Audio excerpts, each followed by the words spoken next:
Parece que nos tempos modernos, o jejum ele tem sido tratado como algo opcional. É quase como se a mensagem fosse compartilhada assim: bom, se você jejuar, legal, tudo bem, mas saiba que você não é obrigado a isso. E acabamos muitas vezes encontrando mais desculpas para não jejuarmos do que nos entregarmos a essa prática, a essa disciplina espiritual tão indispensável na palavra de Deus. Se você olha para o Antigo Testamento, você vai ver que os judeus eles tinham um único dia instituído como o dia da expiação, que depois lá em Jeremias 36 verso 6 foi também chamado e passou a ser conhecido como o dia do jejum.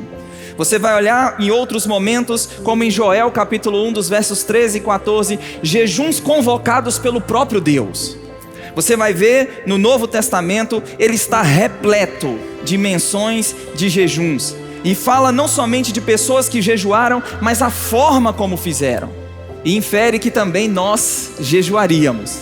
Por exemplo, em Mateus capítulo 6, dos versículos 6 até o verso 18, o Senhor Jesus disse: quando vocês jejuarem. Ele disse se vocês jejuarem? Não, ele disse quando vocês jejuarem.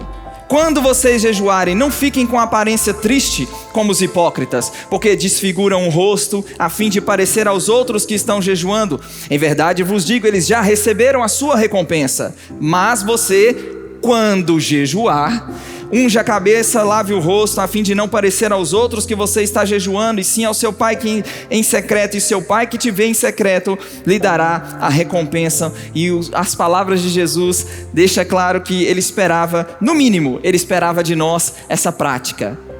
Você vai olhar para as epístolas, e muitas vezes aqueles que se opõem ao jejum, o argumento que usam é que as epístolas não mencionam, não há uma ordem específica para que nós crentes da nova aliança jejuemos.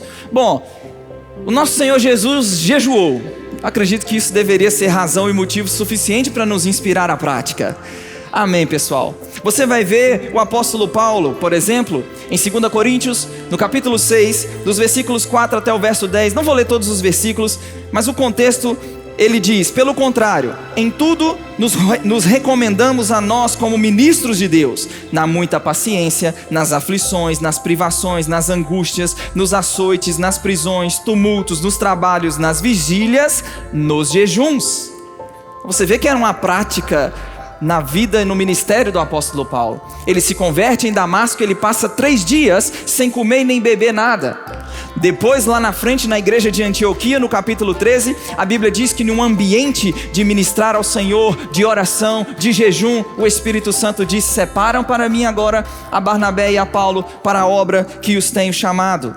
A própria prática do jejum, ela vai continuar a ser observada quando na eleição de presbíteros, a Bíblia diz que eles impunham as mãos com orações e com jejuns. Então você vê essa prática, ela sendo observada pelos primeiros cristãos. Registros históricos dos pais da igreja também revelam que o jejum continuou sendo observado como prática de muito tempo, de muitos crentes, muito tempo depois.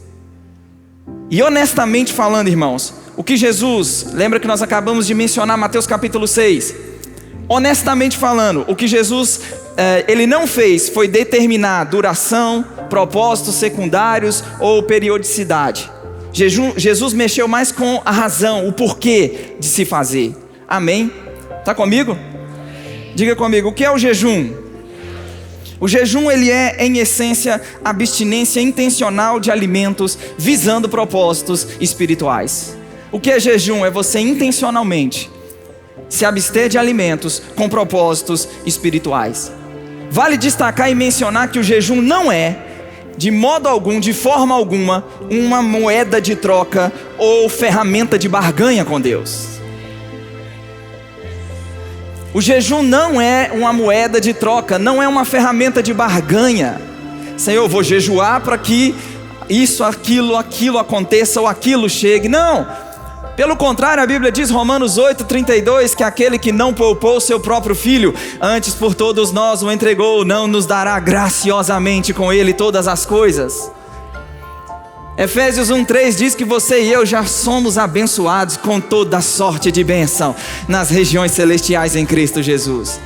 E o meu propósito, o meu objetivo nessa noite é mostrar que quando eu jejuo, o Senhor ele vai continuar o mesmo, antes, durante e depois do meu jejum. Você vai descobrir comigo que o jejum não muda Deus, mas ele tem um poder de causar transformação e impacto na nossa própria vida.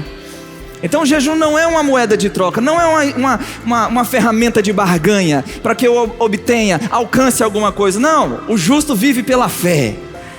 E aquele que não poupou o seu próprio filho graciosamente, como não nos dará graciosamente com ele todas as coisas? Qual é o propósito do jejum? Qual é a razão? O porquê nós devemos jejuar? A busca ao Senhor é a principal razão, é o principal objetivo. Diga: buscar a Deus.